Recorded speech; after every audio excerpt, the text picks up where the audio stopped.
ಉಲ್ಲಾಸ್ ಕೃಷ್ಣ ಅಂತ ನನ್ನ ತುಂಬ ಹಚ್ಚಿಕೊಂಡಿರುವ, ನನಗೆ ಬೇಕಾಗಿರುವ ನನ್ನ ಸ್ಟೂಡೆಂಟ್. ಅವನು ಬೆಳಗ್ಗೆ ಫೋನಲ್ಲಿ ಸಿಕ್ಕಿದ್ದ ಕ್ರಿಸ್ಮಸ್ ಆದಮೇಲೆ. ತುಂಬ ಚಟುವಟಿಕೆ ಹುಡುಗ. 4 ಜನಕ್ಕೆ ಒಳ್ಳೇದು ಮಾಡಬೇಕು, ಜೀವನದಲ್ಲಿ ಏನಾದರೂ ಒಂದು ಸಾಧಿಸಬೇಕು ಅಂತ ಸದಾ ಚಟುವಟಿಕೆಯಲ್ಲಿರೋ ಹುಡುಗ. ಆದ್ದರಿಂದ ಸುಮಾರು ವ್ಯವಹಾರಗಳನ್ನು ಹಚ್ಕೊಂಡಿರ್ತಾನೆ.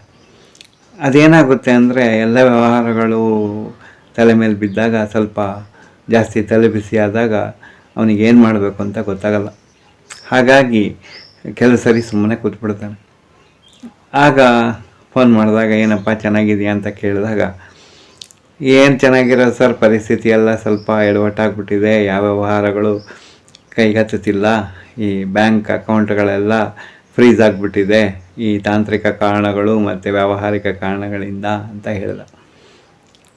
ಆಮೇಲೆ ಮಾತಾಡ್ತಾ ನಾನು ಒಂದು 5% ತಲೆನೂ ಕೂಡ ಓಡಿಸ್ತಿಲ್ಲ ಸಾರ್ ಅಂತ ಹೇಳ್ದ. ಅವನು ಕಂಪ್ಯೂಟರ್ ಪ್ರೋಗ್ರಾಮರು. ನಂಗೆ ಅದ್ರ ಬಗ್ಗೆ ತುಂಬ ಕುತೂಹಲ ಇರೋ ಸಬ್ಜೆಕ್ಟು, ಯಾವಾಗಲೂ ಕೇಳ್ತಿರ್ತೀನಿ. ಆದರೆ ಇತ್ತೀಚೆಗೆ ಕಂಪ್ಯೂಟರ್ ಪ್ರೋಗ್ರಾಮಿಂಗ್ ಮಾಡೋಕ್ಕಾಗಿಲ್ಲ ಸರ್ ಅಂತ ಹೇಳ್ದ. ಕಂಪ್ಯೂಟರ್ ಪ್ರೋಗ್ರಾಮ್ ಮಾಡಿದ್ರೆ ಅವನು ಲಕ್ಷಾಂತರ ರೂಪಾಯಿ ದುಡಿಯೋವಂಥ ಮನಸ್ಥಿತಿ ಇದೆ, ಸಾಮರ್ಥ್ಯನೂ ಇದೆ. ಅಂಥವನು ನಾನೊಂದು 5% ಕೂಡ ತಲೆ ಓಡಿಸಿಲ್ಲ ಸರ್ ಅಂತ ಹೇಳಿದಾಗ ನನಗೆ ನಗು ಬಂತು.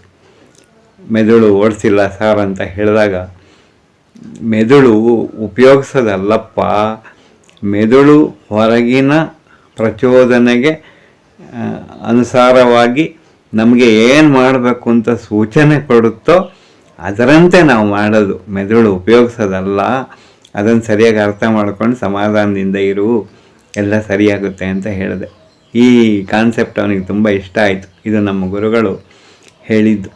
ಮನಃಶಾಸ್ತ್ರದ ಬಗ್ಗೆ ಪಾಠ ಮಾಡ್ತಾ ಒಂದು ಸರಿ ಯಾವುದೋ ವಿಷಯ ಬಂದಾಗ, ನಮ್ಮ ಓದಿನ ಕಾಲದಲ್ಲಿ ನಾವು ಓದುವ ವಿಷಯ ಬಿಟ್ಟು ಎಲ್ಲ ವಿಷಯ ಹೇಳೋ ಸ್ವತಂತ್ರ ಇತ್ತು ಗುರುಗಳಿಗೆ.